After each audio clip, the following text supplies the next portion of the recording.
इस जीप में north Korean military का वो सोल्जर बैठा है जो किम जोंग उनकी पॉलिसी से तंग आकर जीप को तेजी से भगाता हुआ बॉर्डर क्रॉस करने की कोशिश कर रहा है। इसको अच्छी तरह मालूम है कि या तो ये मारा जाएगा या कम से कम जख्मी तो जरूर होगा। तो फिर ऐसी भी क्या मजबूरी हो गई जो ये इतना बड़ा कदम उठाने जा रहा है, इस बारे में आपको आगे चल के बताएंगे। लेकिन नॉर्थ कोरिया दुनिया का सबसे बड़ा जेल क्यों माना जाता है और यहां से जिंदा भाग निकलना आखिर नामुमकिन क्यों है? द इन्फो कैप की वीडियोस में एक बार फिर से खुशामदीद। नाज़िन, नॉर्थ कोरिया से बगैर परमिशन के निकलना किम जोंग उनकी नजर में घटडारी है, जिसकी कम से कम सजा, उम्र कैद और ज्यादा से ज्यादा मौत है। यहां तक कि नॉर्थ कोरिया के अंदर भी एक प्रोविंस से दूसरी प्रोविंस बगैर इजाजत के जाना जुर्म माना जाता है। तकरीबन हर ऑर्गेनाइजेशन का मानना है कि दुनिया में सबसे बुरा human right record north Korea के पास है। यहां तमाम मर्दों को नॉर्थ कोरिया मिलिट्री में कम से कम 10 साल सर्व करना लाजमी है। फ्री स्पीच जैसी कोई चीज यहां मौजूद नहीं और जो भी मीडिया है वो स्टेट के कंट्रोल में है। ये दुनिया का वाहिद ऐसा मुल्क है जहां सजा उसको भी मिलती है जिसके रिश्तेदारों ने कोई जुर्म किया हो। 2009 में यहां 2 साल के बच्चे को भी उम्र कैद की सजा सुनाई गई, सिर्फ इस वजह से कि उसके पेरेंट्स के पास से बाइबल की किताब मिली थी। क्योंकि नॉर्थ कोरिया में किसी रिलीजन को फॉलो करना भी जुर्म माना जाता है। यहां बाहर की दुनिया से किसी फॉरेनर का आना भी काफी मुश्किल है, और अगर किसी फॉरेनर को यहां आने की परमिशन मिल भी जाए तो उसके पूरे ट्रिप के दौरान साए की तरह उस पर नजर रखी जाती है और उसको सिर्फ उन्हीं जगहों पर लेके जाया जाता है जहां सिर्फ वो कुछ देखने को मिले जो हुकूमत दिखाना चाहती है। कई मर्तबा तो फॉरेनर को भी मार दिया जाता है अगर वो नॉर्थ कोरिया में कोई भी ऐसी हरकत करें जो लोकल लॉ के खिलाफ हो, जैसा कि ऑटो वैम्बियर के साथ हुआ था। यह यूएस सिटीजन थे जिन्होंने 2015 में नॉर्थ कोरिया विजिट किया था। 2016 में इनको तब अरेस्ट किया गया जब उन पर इल्जाम लगाया गया कि उन्होंने अपने होटल रूम से गवर्नमेंट का प्रोपेगेंडा पोस्टर हटाया है। इस इल्जाम के लिए इनको 15 साल की कैद सुनाई गई, लेकिन एक ही साल के बाद ये नॉर्थ कोरिया के प्रिजन कैंप के अंदर ही कोमा में चले गए और उनको वापस अमेरिका भेज दिया गया। वापस अमेरिका पहुंचने के कुछ ही दिनों के बाद ये उन जख्मों की ताब न लाते हुए चल बसे जो इनके ब्रेन पे लगी थी। नॉर्थ कोरिया में इनके साथ क्या सलूक किया गया ये आज तक किसी को भी मालूम नहीं है। इसी सब के नतीजे में ऐसा माना जाता है कि नॉर्थ कोरिया एक बहुत बड़ा जेल है जहां लोग आजाद रहकर भी गुलामों की सी जिंदगी गुजारते हैं। यही वजह है कि नॉर्थ कोरिया के लोग यहां से भागने की हर मुमकिन कोशिश करते रहते हैं, लेकिन ऐसा करना किसी भी सूरत में आसान नहीं है। और इसकी सबसे बड़ी वजह नॉर्थ कोरिया की जियोग्राफी है। नॉर्थ कोरिया के वेस्ट पे LOC जबकि ईस्ट पे सी ऑफ जापान लगता है, जहां नॉर्थ कोरिया नेवी का इतना सख्त पहरा रहता है कि किसी भी इल्लीगल बोट का करीब आना भी पॉसिबल नहीं है। इसके साउथ में साउथ कोरिया है जो कि नॉर्थ कोरिया के सबसे बड़े दुश्मनों में से एक है। इसी वजह से इसके करीब समंदर में पहरा बहुत ज्यादा सख्त रहता है। नॉर्थ कोरिया से भागने वालों के पास साउथ कोरिया से अच्छा ऑप्शन और कोई नहीं है। वो इसलिए नहीं क्योंकि साउथ कोरिया एक बहुत ही डेवलप्ड और फ्री कंट्री है, बल्कि उसका रीजन ये है कि साउथ कोरिया तमाम नॉर्थ कोरियंस को अपना ही सिटीजन मानता है। यानी नॉर्थ कोरियन आर्मी से बचकर अगर कोई ये लाइन क्रॉस करने में कामयाब हो जाए तो ये कदम उसकी जिंदगी बदल सकता है, लेकिन सिर्फ तब जब वो जिंदा पहुंचने में कामयाब हो, क्योंकि नॉर्थ कोरिया ने अपने इस बॉर्डर पे इतनी ज्यादा आर्मी बिठाई हुई है कि यहां से इंसान तो क्या, कोई परिंदा भी बॉर्डर क्रॉस करने से पहले 100 बार सोचेगा।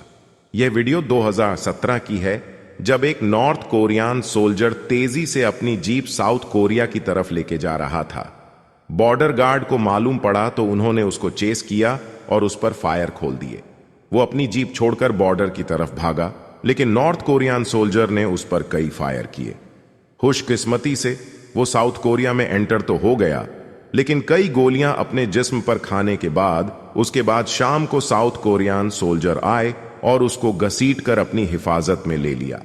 ऐसे ही कई अटेम्प्ट्स नॉर्थ कोरियन सिविलियंस ने भी किए हैं, जिनमें से ज्यादातर तो मौके पे ही मारे गए, पर जो साउथ कोरिया आने में कामयाब हुए वो भी गोलियों के जख्मों की वजह से ज्यादा वक्त जिंदा ना रह सके। नॉर्थ कोरिया से डायरेक्टली साउथ कोरिया भागना अपनी मौत को दावत देने जैसा ही है, क्योंकि इस बॉर्डर पे नॉर्थ कोरिया ने करीब 7,50,000 सोल्जर्स डिप्लॉय कर रखे हैं। इसके अलावा बॉर्डर के करीब बार्बर्ड वायर्स, फेंसेस और लैंड वाइन्स भी लगाई गई हैं। साउथ कोरिया में एंटर होने का दूसरा और हिस्टोरिकल तरीका यहां के नौधारण बॉर्डर से भागना है नॉर्थ कोरिया के। नॉर्थ में सबसे बड़ा बॉर्डर चाइना और थोड़ा सा हिस्सा रशिया को भी लगता है। यह तरीका कंपैरेटिवली आसान तो है, लेकिन मुश्किलात से कम हरगिज नहीं है, क्योंकि नॉर्थ कोरिया को चाइना और रशिया की तरफ से हमले का खदशा नहीं है। इसी वजह से इन बॉर्डर्स पे उनकी मिलिट्री डिप्लॉयमेंट भी कम है। पर यह पूरा 1300 किलोमीटर का बॉर्डर खतरनाक पहाड़ों और जंगलात से भरा हुआ है। इसके अलावा चाइना के साथ नॉर्थ कोरिया का बॉर्डर ज्यादातर टुमिन और यालू रिवर के साथ साथ चलता है। यानी अगर कोई डिफेक्टर चाइना बॉर्डर तक पहुंच भी जाए तो रिवर क्रॉस करने का चैलेंज उसको फेस करना होगा। इसके लिए डिफेक्टर और स्मगलर सर्दियों का वेट करते थे जब दोनों रिवर्स फ्रीज हो जाते थे, और वो सिंपली उसके ऊपर से चलकर बॉर्डर क्रॉस करते थे। इसी तरह यह तरीका सख्त गर्मियों में भी काम कर जाता था, जब दरिया का लेवल बहुत कम हो जाता है। चाइना या रशिया पहुंचने पर डिफेक्टर के लिए खतरा अभी टलता नहीं था, क्योंकि नॉर्थ कोरिया की चाइना और रशिया के साथ मिलिट्री अलायंस थी, जिसका मतलब है कि अगर उन्होंने किसी नॉर्थ कोरिया डिफेक्टर को अपनी जमीन से पकड़ा तो वो उसको सीधा नॉर्थ कोरिया के हवाले कर देते थे, और फिर जो नॉर्थ कोरिया उनके साथ हश्र करता था उसका अंदाजा लगाना मुश्किल नहीं है। लिहाजा चाइना और रशिया पहुंचने पर उनका काम खत्म नहीं होता था, बल्कि उनको अब यहां से भी भागकर किसी और सेफ कंट्री में जाना होता था। चाइना के साउथ में म्यांमार और लाओस हैं, पर यह दोनों कंट्रीज भी नॉर्थ कोरियन डिफेक्टर्स को अपनी टेरिटरी से पकड़कर वापस नॉर्थ कोरिया ही भेज दे दी थी। लिहाजा अब ऑप्शन बचता था थाईलैंड, वियतनाम और मंगोलिया, जिनका डायरेक्ट बॉर्डर चाइना के साथ लगता है। यह एक तरह से डिफेक्टर्स के लिए सेफ कंट्रीज मानी जाती थी, क्योंकि जैसा कि आपने जाना के साथ कोरिया तमाम नॉर्थ कोरियंस को भी अपना ही सिटीजन मानता है। इसीलिए ये तीनों कंट्रीज नॉर्थ कोरियन डिफेक्टर्स को वापस नॉर्थ नहीं बल्कि साउथ कोरिया भेज देती थी। तो डिफेक्टर्स का प्लान यह होता था कि वो पहले चाइना या रशिया में एंटर होकर थाईलैंड, वियतनाम या मंगोलिया का रुख करें, और फिर वहां पहुंचकर अपने आप को वॉलंटरीली अथॉरिटीज के सामने सरेंडर कर दें, और वहां से उनको जहाज में बिठाकर साउथ कोरिया भेज दिया जाता था, जहां वो अपनी नई जिंदगी की शुरुआत कर पाते थे। 1990 से अब तक टोटल 34,000 नॉर्थ कोरियंस भागकर साउथ कोरिया पहुंचने में कामयाब हो चुके हैं। असल में उस दौर में नॉर्थ कोरिया को सोवियत यूनियन की सपोर्ट हासिल दी, लेकिन 1991 में सोवियत यूनियन के कोलैप्स के बाद नॉर्थ कोरिया की यह सपोर्ट खत्म हो गई, और अमेरिका ने भी इस पर काफी सैंक्शंस लगाना शुरू कर दी। इस पॉइंट पर नॉर्थ कोरिया के हालात इतने खराब हो गए कि यहां के लोग खाने पीने को भी तरसने लगे। एस्टिमेट्स के मुताबिक इस दौरान यहां 35,000 लोग बेसिक जरूरियात ना मिलने की वजह से मर गए। तभी काफी लोगों ने 1991 के बाद ही यहां से भागने का इरादा किया। हर गुजरते साल नॉर्थ कोरिया से भागने वालों की तादाद बढ़ती ही चली गई, यहां तक कि कहत साली खत्म हो जाने के बाद भी डिफेक्टर्स का सिलसिला बढ़ता ही चला गया, और 2009 में रिकॉर्ड डिफेक्टर्स नोटिस किए गए, जिनकी तादाद 3,000 तक पहुंच चुकी थी। 2010 और 2011 में भी डिफेक्टर्स की तादाद ज्यादा ही रही, लेकिन फिर 2012 की स्टार्टिंग में कुछ ऐसा हुआ जिसकी वजह से डिफेक्टर्स की तादाद अचानक से 25% कम हो गए। वो शख्स जिसने 1994 के बाद से नॉर्थ कोरिया को रूल किया था वो चल बसा, और अब गद्दी संभालने की बारी थी। उसके बेटे किम जोंग उन की पावर में आते ही किम जोंग उन ने सबसे पहले स्मगलिंग और देश से भागने वालों के खिलाफ गहरा तंकिया पूरे नॉर्दर्न बॉर्डर पे सिग्नल जैमर्स इंस्टॉल किए गए और इंटेलिजेंस मॉनिटरिंग को भी काफी बढ़ा दिया गया। बॉर्डर पे फैंस लगा दी गई और मिलिट्री पेट्रोलिंग भी बढ़ा दी गई। इसके अलावा किम जोंग उनने रशिया और चाइना के साथ भी मामला तय किए कि वो भी अपनी साइड पे ज्यादा सख्ती बनाकर रखे। इसके नतीजे में चाइना ने भी पूरे बॉर्डर पे सर्विलेंस सिस्टम लगा दिया। इन्हीं चेंजेस की वजह से नॉर्थ कोरियन डिफेक्टर्स का अब चाइना में जाना काफी मुश्किल हो गया था और अब जो ब्रोकर्स इन डिफेक्टर्स की नॉर्थ कोरिया से भागने में मदद करने के बदले में पैसे लिया करते थे, उन्होंने भी अपने रेड काफी हद तक बढ़ा दिए। 2007 में जो चाइनीज ब्रोकर्स ये काम $2000 में किया करते थे, सख्ती होने के बाद 2017 में उन्होंने एक एक डिफेक्टर से $15,000 लेना शुरू कर दिए। ज्यादातर नॉर्थ कोरियंस जिनकी सालाना इनकम ही $2000 के एक्विवेलेंट है, उनके लिए अब इतनी ज्यादा रकम इकट्ठा करना नामुमकिन हो चुका था।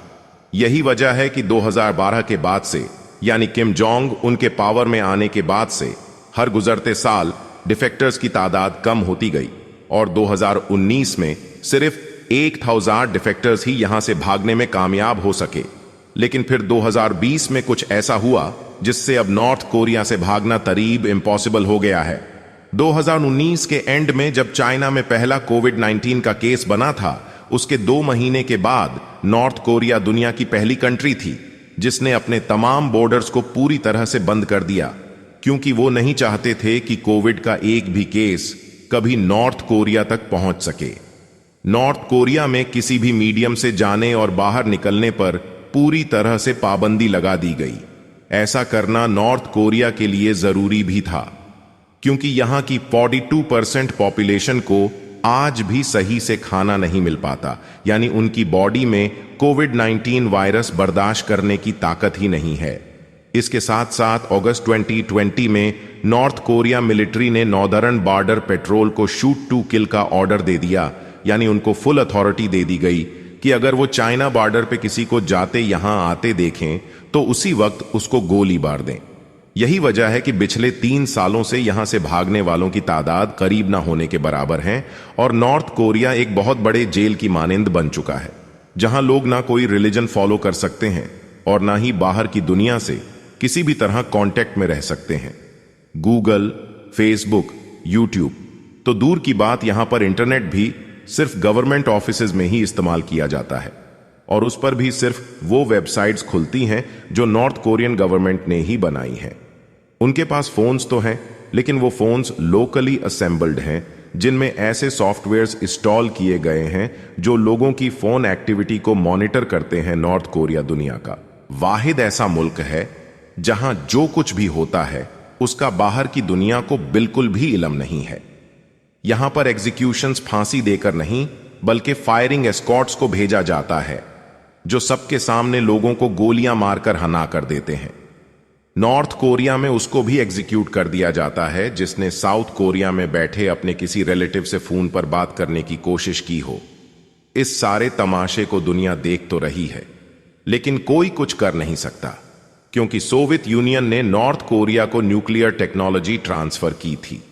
यही वजह है कि अमेरिका जैसी सुपर पावर भी नॉर्थ कोरिया पर सैंक्शंस लगाने के अलावा और कुछ नहीं कर पाती। मिलते हैं अगली शानदार वीडियो में।